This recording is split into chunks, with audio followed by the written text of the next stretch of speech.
Electrochemical cells. Conduction of electric current in solution of salt, electrochemical cell એટલે વિદ્યુત રાસાયણિક કોષ. acids, etc.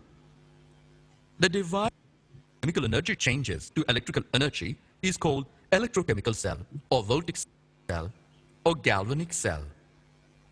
The change of chemical energy to electrical energy causes lowering of free energy, which appears as electrical energy and measured in terms of EMF. આ જે વસ્તુ હમણાં બોલ્યા EMF ને બધું એ આપણે પછીથી જોવાનું છે. Electromotive force.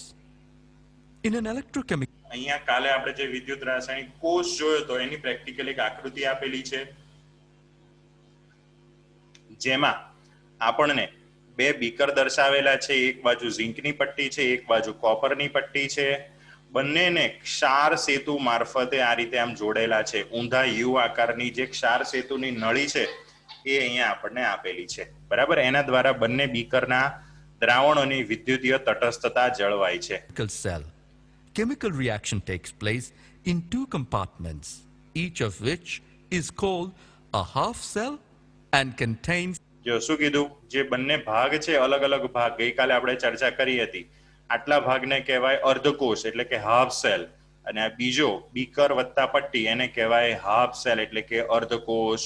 બંને ભેગા થાય તો સંપૂર્ણ વિદ્યુત રાસાયણિક કોષ એટલે કે ઇલેક્ટ્રોકેમિકલ સેલ કન્સ્ટ્રક્ટ થાય. સેલ એટલે કોષ. a suitable electrolyte and electrodes.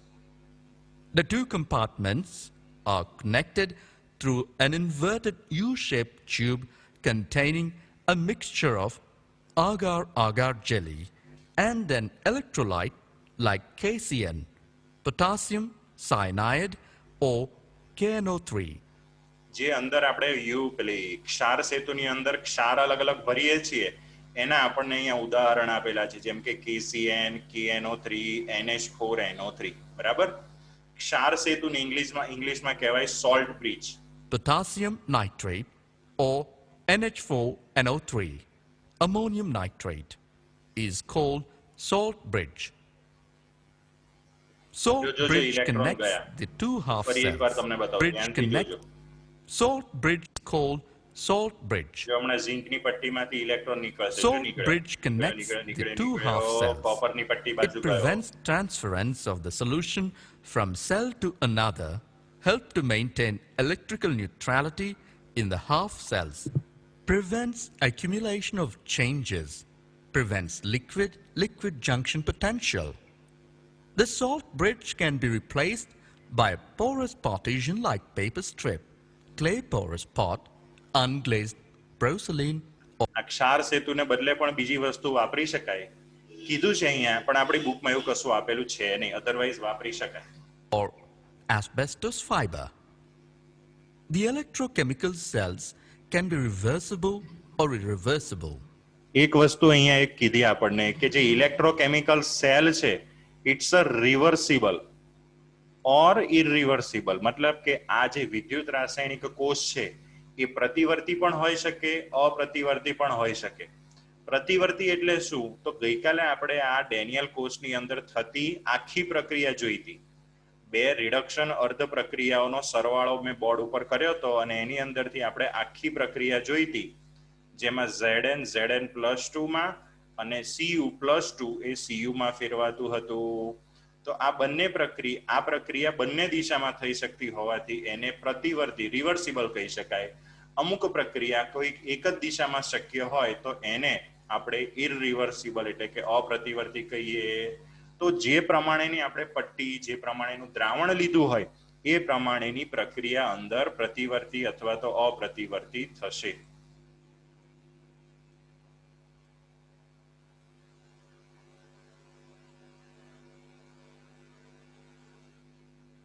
આમાં થોડુંક એનિમેશનથી તમને સમજાવશે કદાચ. redox reactions and electrode processes.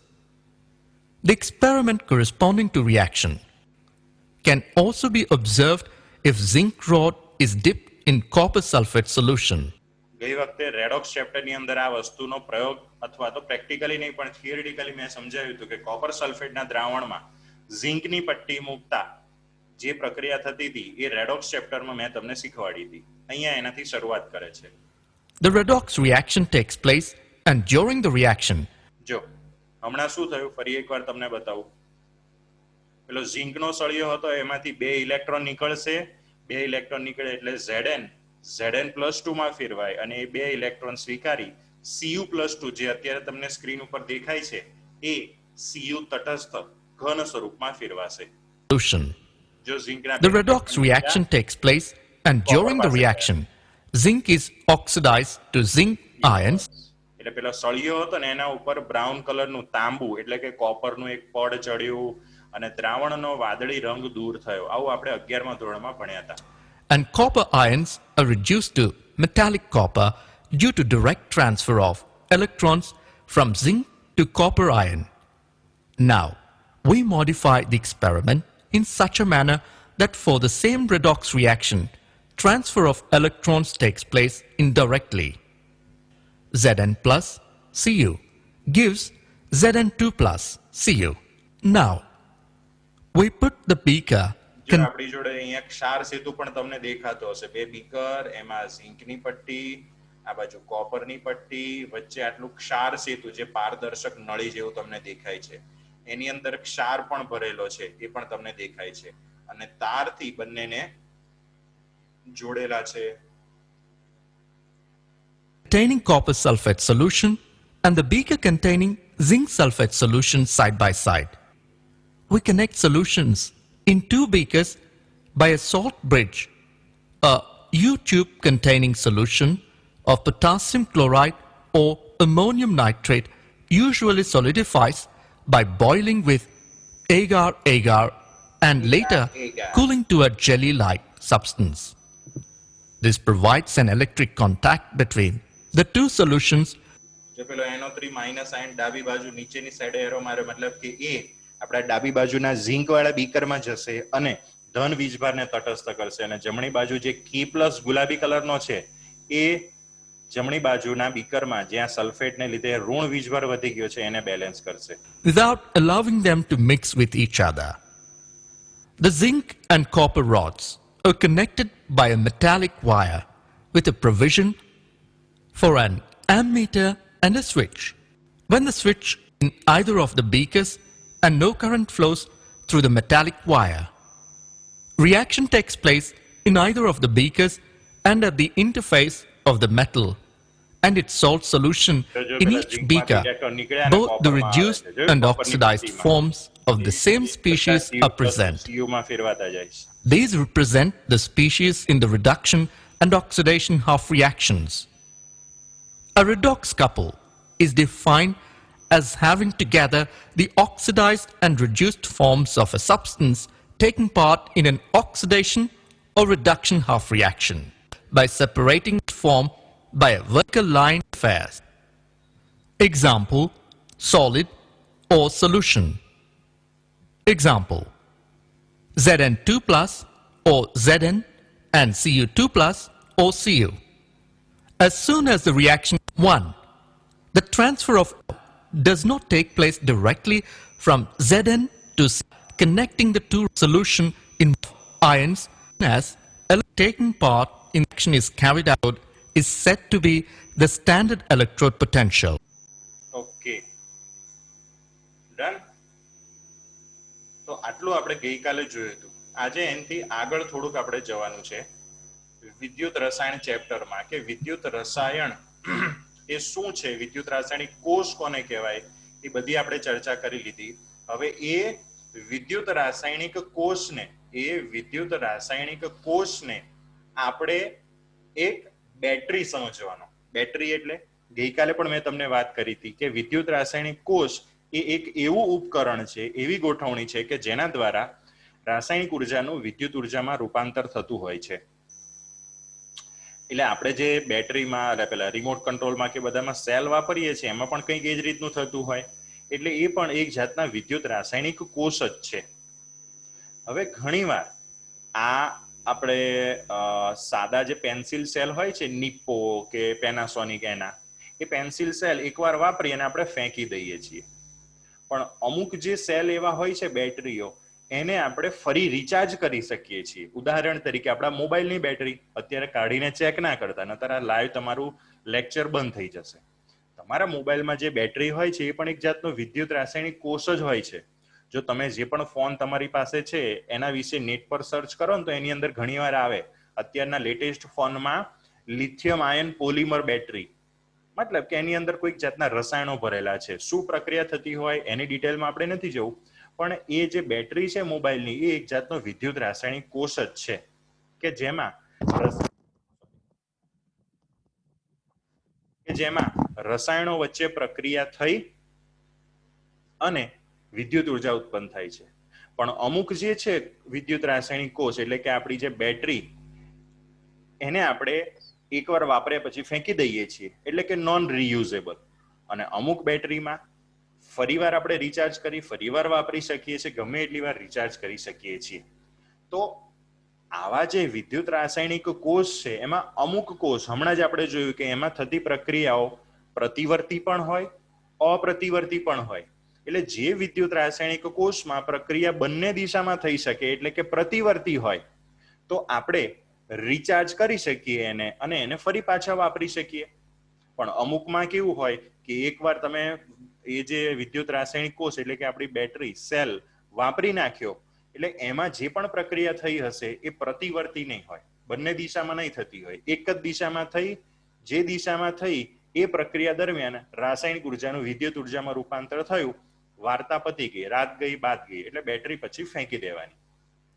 તો આવા બંને દિશામાં પ્રતિવર્તી અથવા તો અપ્રતિવર્તી પ્રક્રિયાઓ ધરાવતા જે પણ વિદ્યુત રાસાયણિક કોષ છે એમાંનો કોઈ એક આપણે પ્રતિવર્તી પ્રક્રિયા વાળો વિદ્યુત રાસાયણિક કોષ લીધો. જેમ કે આપણે ગઈકાલે જોયું હતું એ ગેલ્વેનિક કોષ.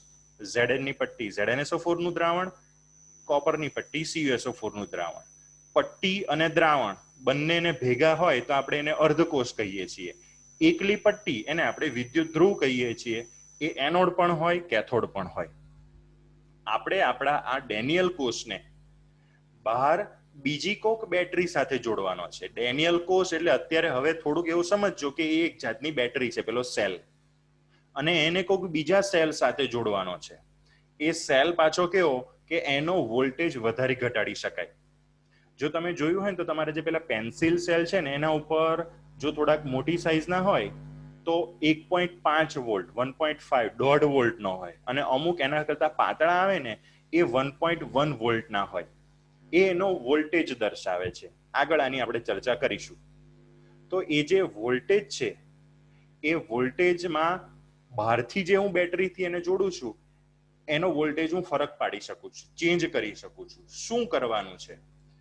તો આ આપણો વિદ્યુત રાસાયણિક કોષ હતો.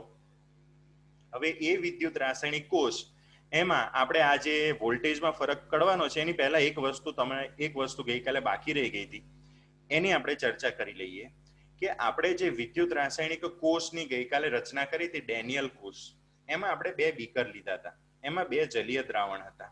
જો એ જલીય દ્રાવણની સાંદ્રતા 1 મોલર હોય, એટલે કે ડાબી બાજુ ZnSO4 ની પણ સાંદ્રતા 1 મોલર, CuSO4 ની સાંદ્રતા પણ 1 મોલર લઈએ.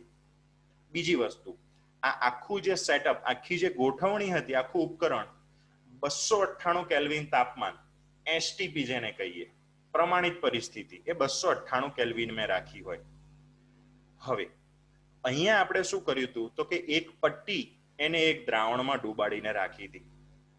પટ્ટી પરથી પરમાણુઓ આયનમાં ફેરવાતા હતા અથવા તો દ્રાવણમાંથી કોપર આયનો પટ્ટી ઉપર જતા હતા. આવી કંઈક વસ્તુ થતી હતી. ઘણીવાર ઘનમાંથી દ્રાવણ આવી બધી પ્રક્રિયાને બદલે વાયુઓ પણ અહીંયા સંકળાયેલા હોય કે કોઈ વાયુ છે, તટસ્થ વાયુ, એ આયનીકરણ પામી આયનમાં રૂપાંતર પામશે અને દ્રાવણમાં જશે. આગળ આપણે ઉદાહરણ આવશે ત્યારે જોશું.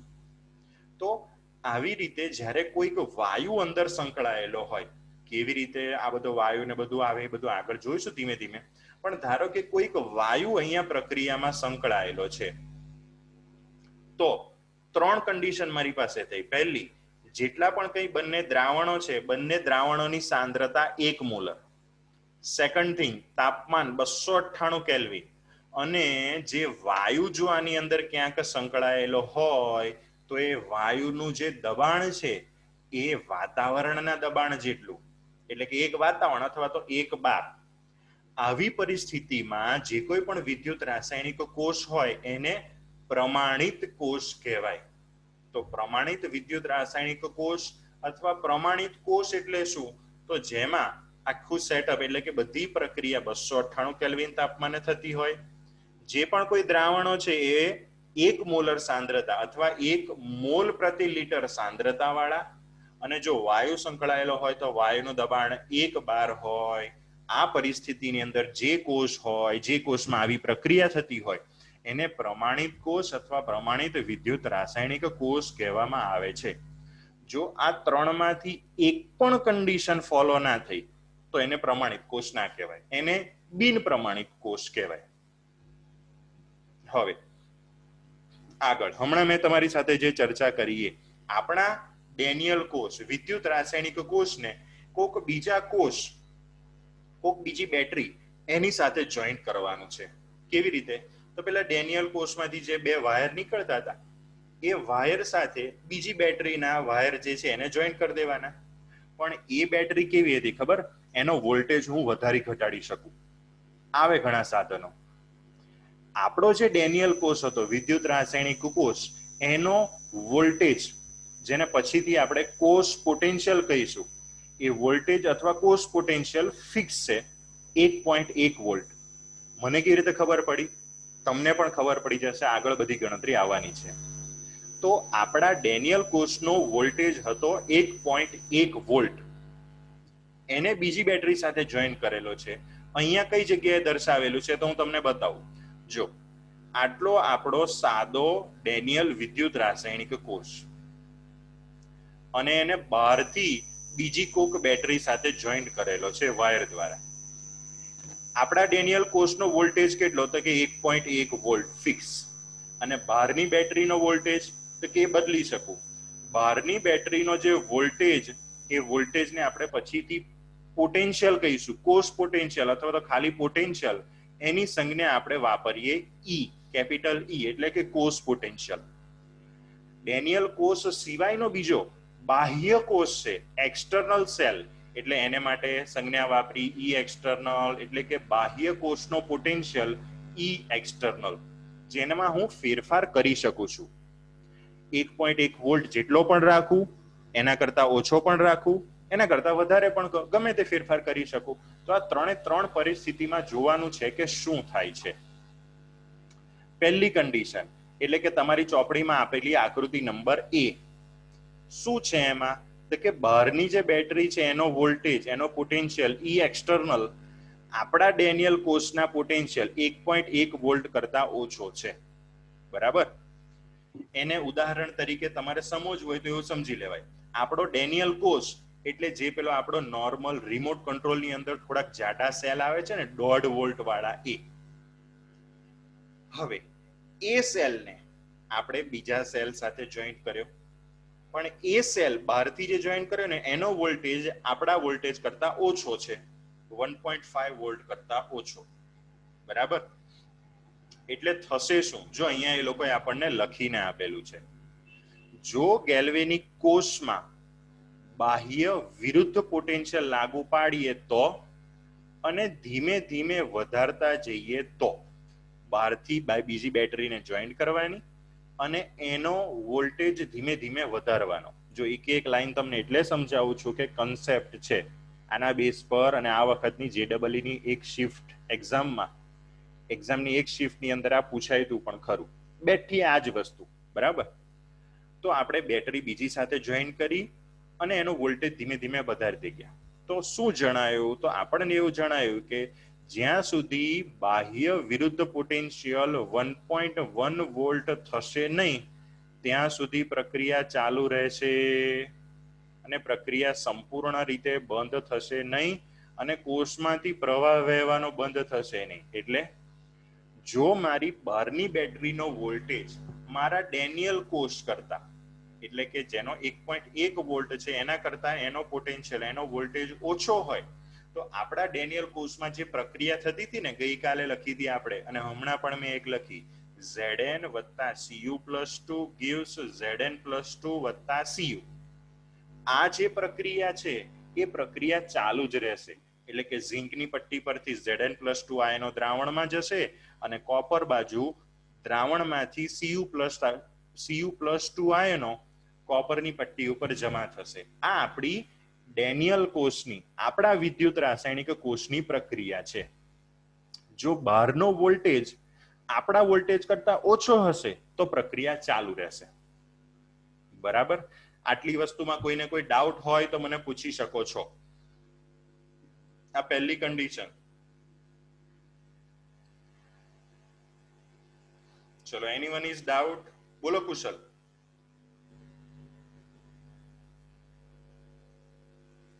હેલો કુશલ, કેમ બોલતો નહીં? હેલો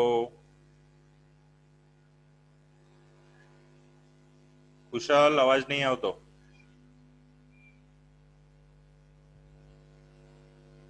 ચલો, તો આપણે પાછા આપણા પેલા સેશન ઉપર જતા રહીએ જેમાં આપણે જોયું કે વિદ્યુત રાસાયણિક કોષનો વોલ્ટેજ બાહ્ય વોલ્ટેજ આપણા વોલ્ટેજ કરતા ઓછો છે એટલે પ્રક્રિયા ચાલુ રહેશે આપણી.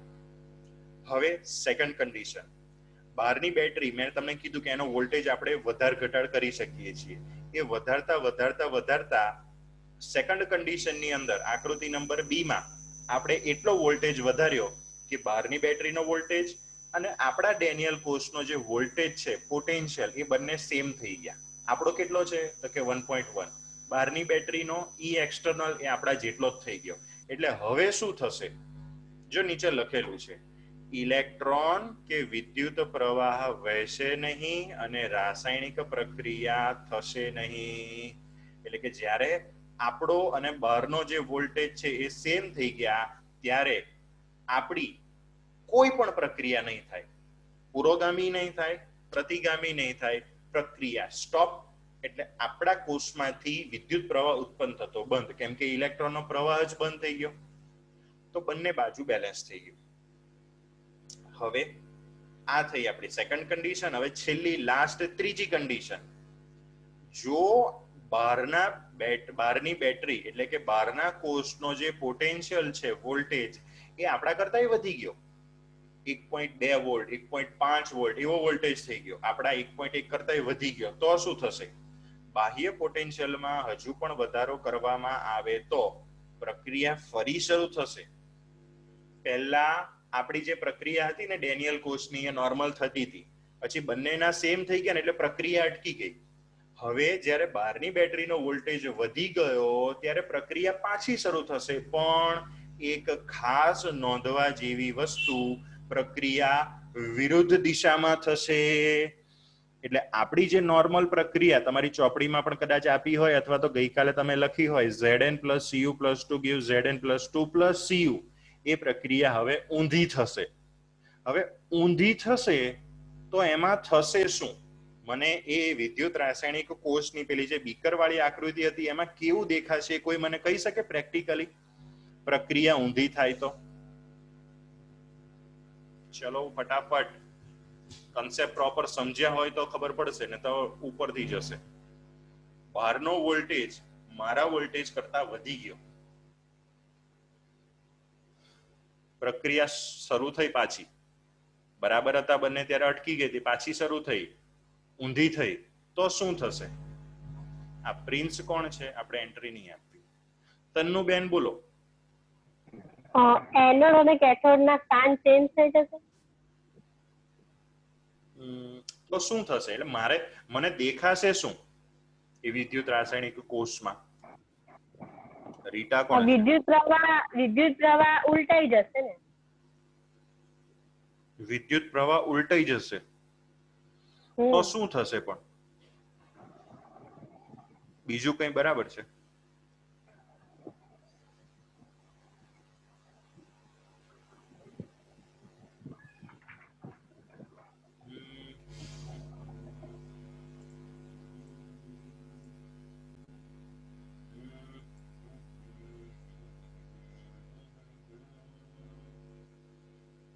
ચલો ચલો ચલો.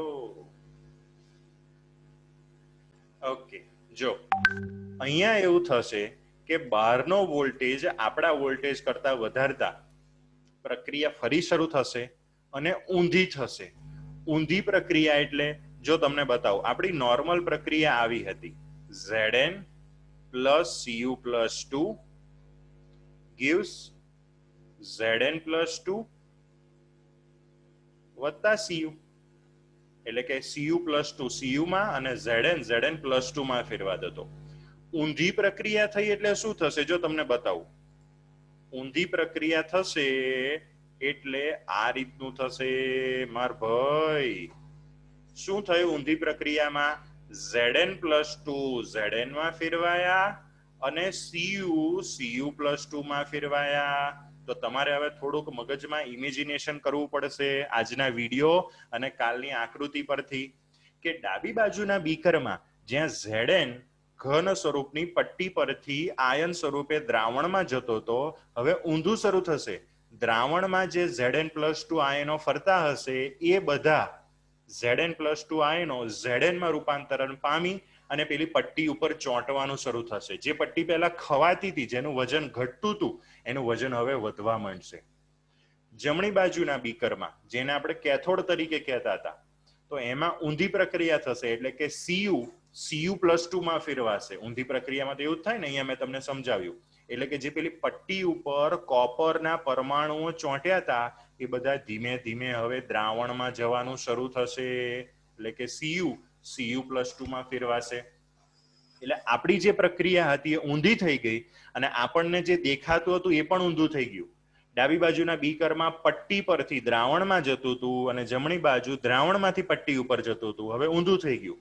જમણી બાજુ કોપર પટ્ટી પરથી દ્રાવણમાં જાય છે અને ડાબી બાજુ Zn દ્રાવણમાંથી પટ્ટી ઉપર જમા થાય છે. બરાબર? તો આ પ્રક્રિયાને એ લોકો વિદ્યુત વિભાજન તરીકે ઓળખે છે.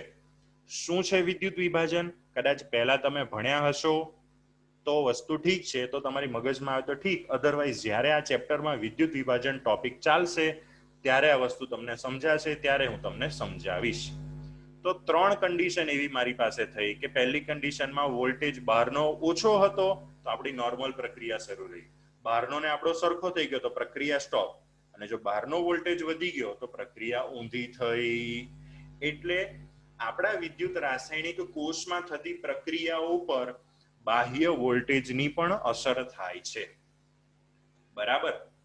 હવે એક મસ્ત વસ્તુ તમને સમજાવું. મેં તમને પહેલા કીધું હતું કે 11મું ધોરણ બધું કન્સેપ્ટ સમજવાનું છે, પણ 12મું ધોરણ પ્રેક્ટિકલ એપ્લિકેશનનું છે. કેવી રીતે? એક વસ્તુ સમજો. તમારી પાસે મોબાઈલની એક બેટરી છે, મોબાઈલની અંદર તમે નાખેલી છે. મસ્ત એક વસ્તુ તમને સમજાવું. Just a minute. આ રીટાને તો આપણે એન્ટ્રી નહીં જ આપીએ. તમારી પાસે એક મોબાઈલની બેટરી છે મસ્ત. સરસ. એ મોબાઈલની બેટરીને તમે રિચાર્જ કરી શકો છો? તો કે હા, કરી શકો. હવે જોજો એક વસ્તુ, હા, તમે એને પાવર બેંક થી ચાર્જ કરો છો. પાવર બેંકમાં આઈ થિંક બધાને ખબર પડતી હશે. તમે કોઈક પાવર બેંક થી એને ચાર્જ કરો છો.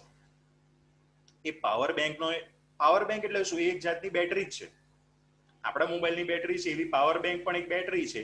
એ બેટરીથી આપણે મોબાઈલની બેટરીને ચાર્જ કરીએ છીએ. હવે સમજો, મારી પાસે 3 જાતની પાવર બેંક છે. એક પાવર બેંક જેનો વોલ્ટેજ મારા મોબાઈલની બેટરી કરતા ઓછો છે. સાદા શબ્દોમાં કહું તો પાવર બેંકનો પાવર મારા મોબાઈલની બેટરીના પાવર કરતા ઓછો છે. બીજી એક પાવર બેંક, એનો મારા મોબાઈલની બેટરી જેટલો જ પાવર છે. વોલ્ટેજ શબ્દ હમણાં નહીં વાપરતા. અને ત્રીજી પાવર બેંક છે, એનો પાવર મારા મોબાઈલની બેટરી કરતા વધારે છે. તો દરેક વખતે આ 3 કન્ડિશનમાં જ્યારે હું પાવર બેંકને પેલા કેબલ દ્વારા મોબાઈલ સાથે જોઈન્ટ કરીશ ત્યારે શું થશે? કોઈ મને કહી શકે? હાથ ઊંચો કરીને બોલો હિનલબેન. જો પાવર બેંક નો વોલ્ટેજ એ આપણા મોબાઈલ ના વોલ્ટેજ કરતા ઓછો હશે તો પાવર બેંક માંથી વિદ્યુત પ્રવાહ એ એમ કે આપણા મોબાઈલમાં ચાર્જિંગ થશે, એમ કે મોબાઈલમાં ચાર્જિંગ થશે. અને બંનેનો સરખો વોલ્ટેજ હશે તો ચાર્જિંગ નહીં થાય. અને જો પાવર બેંક નો વોલ્ટેજ એ મોબાઈલના વોલ્ટેજ કરતા વધારે હશે તો મોબાઈલ નું ચાર્જિંગ એ પાવર બેંકમાં થશે. ઊંધું બોલ્યા તમે. પહેલી પરિસ્થિતિમાં જ્યારે પાવર બેંકનો પાવર ઓછો હતો ને તો મોબાઈલની બેટરી પાવર બેંકનું ચાર્જિંગ કરશે. તમે સહેજ ઊંધું બોલી ગયા. પાવર બેંકનો એટલો પાવર છે જ નહીં, એટલે શું થશે, જ્યારે એને મોબાઈલ સાથે જોડીશ ને ત્યારે ઉલટાનું મોબાઈલ પેલાને ચાર્જ કરશે. કદાચ મને એક્ઝેક્ટ શ્યોર નથી, પણ હમણાં કદાચ ક્યાંક એડવર્ટાઇઝમાં મેં એવું જોયું હતું કે મોબાઈલની બેટરી એ જ બીજા કોકનું એઝ અ યુએસબી તરીકે ચાર્જિંગ કરી શકે એવી છે. Done? Okay, just a minute.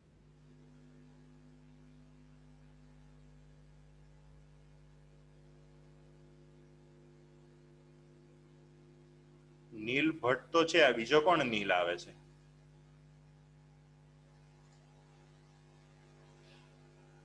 Patel નીલ હશે. પટેલ નીલ તો છે. તો જ્યારે પેલી પાવર બેંકનો વોલ્ટેજ અથવા તો પાવર ઓછો હતો ને ત્યારે એને મારા મોબાઈલ સાથે જોઈન્ટ કરીને તો મારી મોબાઈલની બેટરી વધારે પાવરફુલ છે એટલે પેલી પાવર બેંકને ચાર્જ કરશે. બંને સેમ હતું ત્યારે કોઈ એકબીજાને ચાર્જ નહીં કરે. અને જ્યારે પાવર બેંકનો પાવર વધી ગયો કે જે નોર્મલ કન્ડિશનમાં હોય છે ત્યારે એ પાવર બેંક આપણા મોબાઈલને ચાર્જ કરી શકતી હોય છે. કંઈક એ જ રીતની પરિસ્થિતિ અહીંયા પણ આપણને જોવા મળે છે. આપણા મોબાઈલની બેટરી એટલે આપણો ડેનિયલ કોષ જો બાહ્ય વોલ્ટેજ વધારે હશે એ ચાહે પાવર બેંકમાંથી આવતો હોય અથવા તો આપણે જે પેલું ચાર્જર લગાડ્યું છે ને જેમાંથી જીબી માંથી 240 વોલ્ટ એટલો વોલ્ટેજ આવતો હોય છે ત્યારે આપણો મોબાઈલ એનાથી ચાર્જ થતો હોય છે. હમણાં ઘણા બધા ગેજેટ્સ એવા પણ આવેલા છે કે જેના દ્વારા આપણે પંખો કે એવું યુએસબી વસ્તુ ચલાવી શકીએ. આ તો જસ્ટ સમજવાની એપ્લિકેશનની વસ્તુ છે, પણ આ વિદ્યુત રાસાયણિક કોષમાં આ જ રીતનું કંઈક થશે. પણ એક વસ્તુ તમને કહી રાખું, આવું ક્યારે થાય? જ્યારે મારી પ્રક્રિયા પ્રતિવર્તી હોય તો. જો મારી પ્રક્રિયા અપ્રતિવર્તી હોય એટલે કે ઊંધી થઈ શકે નહીં, એક જ દિશામાં થાય તો આ વસ્તુ પોસિબલ જ ના થાય. જેમ કે આપણે પેલા રિમોટ કંટ્રોલના સેલ, એ રિમોટ કંટ્રોલના સેલ છે એની સાથે ગમે એટલા વોલ્ટેજ વાળી પેલી પાવર બેંક અથવા ગમે તે જોઈન કરો, એકવાર એ સેલ પતી ગયો પછી પાછો નવો ફરી જનરેટ થાય? ના થાય. કેમ? એમાં થતી પ્રક્રિયા અપ્રતિવર્તી છે એટલે. તો જેમાં પ્રતિવર્તી પ્રક્રિયા હોય એમાં જ આ એક્સટર્નલ બાહ્ય વોલ્ટેજ, બાહ્ય બેટરીની આવી અસર આપણને જોવા મળશે. ટોપિક ઘણો નાનો હતો પણ મેં થોડોક વધારે એટલે લીધો કે સમજવાની વસ્તુ છે. પ્રેક્ટિકલી આ વસ્તુ મગજમાં ઉતરી હશે તો લાંબા ટાઈમ સુધી તમને ખબર પડશે, નહીં તો ગોખવું પડશે. બરાબર? તો આ આપણે વિદ્યુત રાસાયણિક કોષને બાહ્ય બેટરી અથવા તો બાહ્ય બીજા કોષ સાથે જોડેલો એની પરિસ્થિતિ કીધી. આગળ જઈએ નેક્સ્ટ. એના પછી જસ્ટ અ મિનિટ, ને આપેલો નથી, જૂના સિલેબસમાં આ ટોપિક હતો અને કોમ્પિટિટિવ એક્ઝામ્સમાં પણ આની જરૂર પડતી હોય છે. એ છે વિદ્યુત ધ્રુવના પ્રકાર. કાલે આપણે જોયું હતું વિદ્યુત ધ્રુવ એટલે શું, તો પેલા દ્રાવણમાં જે પણ પેલી પટ્ટી ડુબાડેલી હોય છે એ પટ્ટીને આપણે વિદ્યુત ધ્રુવ કહીએ. એ વિદ્યુત ત્રણ પ્રકારના હોય: સક્રિય વિદ્યુત ધ્રુવ, નિષ્ક્રિય વિદ્યુત ધ્રુવ અને વાયુ વિદ્યુત ધ્રુવ. આ ટોપિક આપણા સિલેબસમાં આપેલો નથી એટલે જસ્ટ ખાલી આપણે સમજવાનો છે. તમારે એક્સ્ટ્રા નોટ ડાઉન કરવું હોય તો નોટ ડાઉન કરી લેજો. પહેલો જે સક્રિય વિદ્યુત ધ્રુવ એટલે શું, તો કે એવા કોઈ વિદ્યુત ધ્રુવો કે જે પોતે આપણા વિદ્યુત રાસાયણિક કોષમાં થતી પ્રક્રિયામાં ભાગ લે છે. જેમ કે આપણો ડેનિયલ કોષ છે એમાં પેલી ઝીંકની પટ્ટી હતી એ પોતે પ્રક્રિયામાં ભાગ લે છે. Zn gives Zn+2+2 ઇલેક્ટ્રોન, તો એને સક્રિય વિદ્યુત ધ્રુવ કહેવાય કે પોતે કોષની પ્રક્રિયામાં ભાગ લે છે. સામેની બાજુ જે પેલી કોપરની પટ્ટી હતી એ પટ્ટીનું કશું નતું થતું. તમને યાદ હોય તો એ કોપરની પટ્ટી ઉપર માત્ર એક આધાર તરીકે હતી કે એ પટ્ટી દ્વારા પેલા ઇલેક્ટ્રોનનું વહન થઈ શકે અને પેલું કોપર એના ઉપર જમા થઈ શકે. બાકી એ પટ્ટી પોતે ક્યાંય કામમાં આવતી નથી. તો જે પણ કોઈ એવી પટ્ટી જેને આપણે વિદ્યુત ધ્રુવ કહીએ એ જ્યારે વિદ્યુત રાસાયણિક કોષની પ્રક્રિયામાં પોતે ભાગ લેતું હોય એને સક્રિય વિદ્યુત ધ્રુવ કહેવાય. જેટલા પણ કઈ ધાતુના વિદ્યુત ધ્રુવો છે એ બધા સક્રિય વિદ્યુત ધ્રુવ જ છે. હા, આપણા ડેનિયલ કોષમાં કોપરની પટ્ટી જે વાપરેલી એ અત્યારે ભલે સક્રિય નથી, પણ કોઈક બીજી કન્ડિશનમાં એ સક્રિય ભાગ લઈ શકે. જેમ કે હમણાં આપણે જોયું કે આપણા ડેનિયલ કોષને 1.1 વોલ્ટ કરતા વધારે વોલ્ટેજ વાળા બાહ્ય વિદ્યુત રાસાયણિક કોષ બાહ્ય પોટેન્શિયલ જ્યારે આપ્યો તો પ્રક્રિયા ઊંધી થઈ. એ ઊંધી પ્રક્રિયામાં શું થયું તો કે કોપરની પટ્ટી એના ઉપરથી કોપરના પરમાણુ દ્રાવણમાં ગયા, એટલે હવે એ પાછો સક્રિય વિદ્યુત ધ્રુવ થઈ ગયો. તો સક્રિય વિદ્યુત ધ્રુવ એટલે કે જે પોતે પ્રક્રિયામાં ભાગ લે છે. નિષ્ક્રિય વિદ્યુત ધ્રુવ એટલે શું તો કે પોતે ભાગ લેતો નથી. ભાગ લેતો નથી તો એને વિદ્યુત ધ્રુવ કેમ કહેવાય? તો ભાઈ વિદ્યુત ધ્રુવ એટલે શું તો કે વિદ્યુતનું વહન કરી શકે એવી કોઈ પણ પટ્ટી, વિદ્યુતનું એટલે કે ઇલેક્ટ્રોનનું વહન કરી શકે એવી કોઈ પણ પટ્ટીને વિદ્યુત ધ્રુવ કહી શકાય. એમાં એલ્યુમિનિયમ આવે, લોખંડે આવે, કોપરે આવે, નિકલે આવે, પ્લેટિનમે આવે અને ગ્રેફાઇટ પણ આવે. પરંતુ એવી જે પટ્ટીઓ, એવા જે પદાર્થો કે જે વિદ્યુતનું વહન કરી શકે છે પરંતુ પોતે રાસાયણિક પ્રક્રિયામાં ભાગ નથી લેતા. જેમ કે અમુક પ્રક્રિયાઓમાં આપણે પ્લેટિનમની પટ્ટી અંદર રાખીએ, પણ પ્લેટિનમની પટ્ટી કોઈ રાસાયણિક પ્રક્રિયામાં ભાગ ના લે. એ પેલી કોપરની પટ્ટીની જેમ એક આધાર પૂરો પાડે, એની સપાટી ઉપર ખાલી ઇલેક્ટ્રોનની આપ લે ને બધું થઈ રાસાયણિક પ્રક્રિયા થાય. એ પટ્ટી પોતે ભાગ ના લે કશી નહીં, તો એને નિષ્ક્રિય વિદ્યુત ધ્રુવ કહેવાય. ગ્રેફાઇટ પણ એક આવું જ ઉદાહરણ છે. તો આ બે થયા સક્રિય અને નિષ્ક્રિય વિદ્યુત ધ્રુવો. ત્રીજો જે પ્રકાર છે વાયુ વિદ્યુત ધ્રુવ, જેની હું હમણાં તમને ચર્ચા કરવાનું કહેતો હતો. એ વાયુ વિદ્યુત ધ્રુવ એટલે શું તો એવા કોઈ વિદ્યુત ધ્રુવો કે જેમાં રાસાયણિક પ્રક્રિયામાં એટલે કે જે ઓક્સિડેશન રિડક્શન અર્ધ રાસાયણિક પ્રક્રિયાઓ થાય છે એમાં વાયુઓ સંકળાયેલા હોય, એને વાયુ વિદ્યુત ધ્રુવ કહેવાય. એમાં સામાન્ય રીતે બહુ જે ફેમસ છે એ હાઇડ્રોજન વાયુનો વિદ્યુત ધ્રુવ, ક્લોરીનનો પણ હોય વગેરે ઘણા બધા હોય. આપણા સિલેબસમાં હાઇડ્રોજન વાયુ વિદ્યુત ધ્રુવ વિશેનું થોડુંક આપેલું છે, એની આપણે ડિટેલ ચર્ચા કરવાની છે. તો સક્રિય, નિષ્ક્રિય અને વાયુ વિદ્યુત ધ્રુવમાં કોઈને આઈડિયા ના આવ્યો હોય તો મને પૂછી શકે છે હાથ ઊંચો કરીને. ચલો, એનીવન? હા વર્ષાબેન બોલો. સર, વાયુ વિદ્યુત ધ્રુવ શું? વાયુ વિદ્યુત ધ્રુવ વિશે એકવાર સમજાવો. ના, એ છે ને આખી ડિટેલમાં હમણાં લેવાનું છે એટલે એમાં આઈડિયા આવી જશે. અત્યારે ખાલી મગજમાં એવું રાખો કે વાયુ વપરાતો હોય એ વિદ્યુત ધ્રુવ. કેવી રીતે વાયુ વપરાય છે હમણાં તમને આકૃતિને બધું બતાવું એટલે તમને ખબર પડશે. હા સર.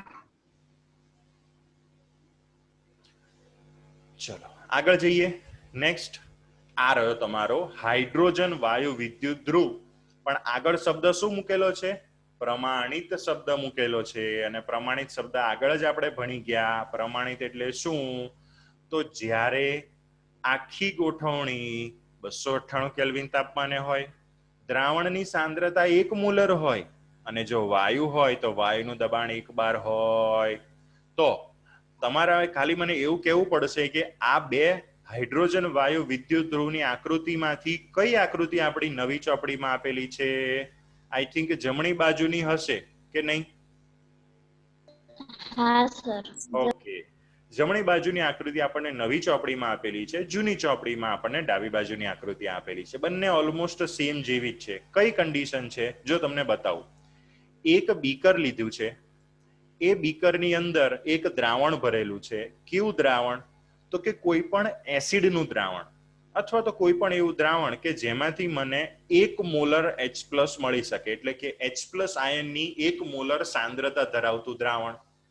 કેમ 1 મોલર સાંદ્રતા લીધી તો કે મારે પ્રમાણિત વિદ્યુત ધ્રુવ બનાવવાનો છે, એટલે દ્રાવણની સાંદ્રતા કેટલી લીધી? 1 મોલર. અહીંયા જે તમને આપેલો છે ને એ અર્ધકોષ છે, ધ્યાનમાં રાખજો.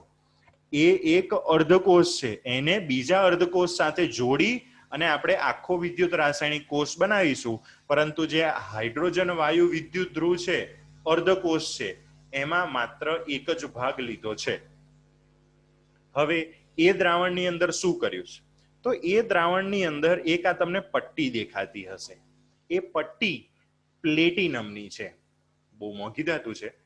પ્લેટિનમ ધાતુની એક પાતળી પટ્ટી, વળી એ પટ્ટી ઉપર પ્લેટિનમ બ્લેકનો એક કોટિંગ ચડાવેલું છે. પ્લેટિનમ બ્લેક એટલે બીજું કંઈ નહીં, પ્લેટિનમનો પાવડર. બ્લેકિશ જેવો લાગે એટલે આપણે એને પ્લેટિનમ બ્લેક કહીએ, એનો પાવડર લગાડેલો છે. કેમ? તો કે પ્રક્રિયા સ્પીડમાં કરવા. કેમ? તો આપણે પહેલા ચોથા ચેપ્ટરમાં જોયું હતું કે જેટલું સંપર્ક સપાટીનું ક્ષેત્રફળ વધારે એટલી પ્રક્રિયા ઝડપી થાય. તો એ પટ્ટી ઉપર પ્લેટિનમ બ્લેકનો એક પડ, એક ઢોળ ચડાવેલો છે. પછી એ ઢોળ ચડાવેલી પટ્ટીને એક વાયર દ્વારા, પ્લેટિનમનો જ વાયર હોય, એ પ્લેટિનમના વાયર દ્વારા કોપરના વાયર સાથે, પેલી જે સર્કિટમાં આપણે જોઈન્ટ કરતા હતા ને ગઈકાલે, એ જ રીતના એક વાયર સાથે જોઈન્ટ કરેલી છે. પરંતુ પટ્ટી સાથે જે પેલો પ્લેટિનમનો વાયર જોઈન્ટ કરેલો છે ને, એને બીજી એક નળી, જો અહીંયા એક નળી જેવું તમને દેખાતું હશે, અંદરની નળી, એ એક નળીની અંદર પ્લેટિનમનો વાયર રાખેલો છે કે જેથી કરીને જે પેલો વાયર છે ને, વાયર, એ વાયરને પેલા દ્રાવણનો કોન્ટેક્ટ ટચ ના થાય. માત્ર પેલી નીચેની પટ્ટી છે એ જ પેલા પ્રવાહી જલીય H+ ધરાવતા દ્રાવણના કોન્ટેક્ટમાં રહે. પેલો વાયર એને કાચની નળીમાં સીલ કરી દીધો હોય અને એને બહાર પેલા કોપરના તાર સાથે જોઈન્ટ કરેલો હોય, આપણા જે સાદા વાયર હોય ને એની જેવું. પછી એ કાચની નળી અને આખી બધી વસ્તુ છે એને ઊંધી ટેસ્ટ ટ્યુબ તો ના હોય પણ ટેસ્ટ ટ્યુબ ઊંધી મૂકેલી હોય એવી એક નળીની અંદર રાખવામાં આવે. અને નળીમાં ઉપરની બાજુ એક છિદ્ર હોય, એ છિદ્ર સાથે એ છિદ્રને પાઇપ વટે જોઈન્ટ કરી એ પાઇપમાંથી હાઇડ્રોજન વાયુ અંદર દાખલ કરવામાં આવે 1 બાર દબાણે. કેમ 1 બાર દબાણ રાખેલું છે? તો કે આપણો પ્રમાણિત વિદ્યુત ધ્રુવ છે અને આપણે એમાં વાયુ નાખવાનો. એ વાયુ પ્રમાણિત પરિસ્થિતિ હોય એટલે મારે 1 બાર દબાણે જ અંદર નાખવો પડે. જો 1 બાર દબાણ ના રાખ્યું હોય તોય પ્રક્રિયા તો થાય પણ એને પ્રમાણિત વિદ્યુત ધ્રુવ ના કહેવાય.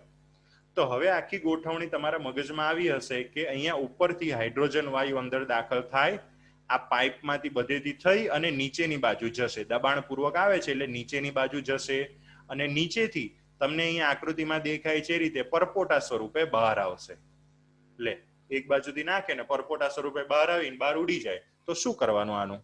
તો એની અંદર આપણે રાસાયણિક પ્રક્રિયા કરવાની છે. આપણે રાસાયણિક પ્રક્રિયા જોતા પહેલા મારો એક સવાલ, આના પછી તમારે કોઈ લેક્ચર છે? ના સર. ઓકે, પણ આજનો ટોપિક આપણે અહીંયા સુધી જ રાખીશું.